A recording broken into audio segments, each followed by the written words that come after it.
जगन्नाथ दियंती वर्षार संकेत केबे वर्षा हेबो ताहा एही जगन्नाथ मंदिरर संकेतरू लोके जानी पारंती। भारत रे एपरि अनेक मंदिर अछि जहार अनेक रहस्य रहिछि।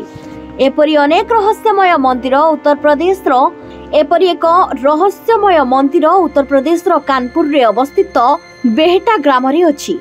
भगवान जगन्नाथंकर एही मंदिर चमत्कारिता प्रकृति पाई प्रसिद्ध। एही मंदिर वर्षार पूर्वानुमान करे एही मंदिर को मौसुमी मंदिर बोली मध्य कुहा जाय। एही मंदिर विषय रे विश्वास अछि जे मंदिर उपरे रखा जायथिबा पत्थररू खसुथुबा पानीर बुंदा पागर सठिक पूर्वानुमान करिथाय। एही कारणरू एही मंदिरर नाम मौसुमी मंदिर बोली रखा जायथिला।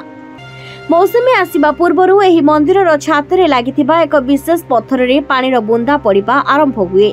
एही बुंदा गुड़िक सूचित कराए जे एथर पानी पाग किभଳି रहिबो एवं वर्षा किपरि हेबो। जदि अधिक पानी बुंदा पडुछि तेबे एहार अर्थ हेउछि भल वर्षा हेबो।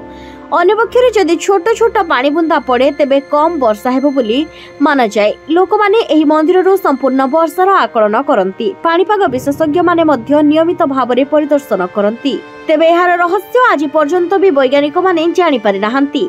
हेले एही मंदिर तार एही पूर्वानुमान पाई हजार हजार भक्तों को टाणी आने। एही मंदिर रे अनेक भक्तंकर भीड़ जमे।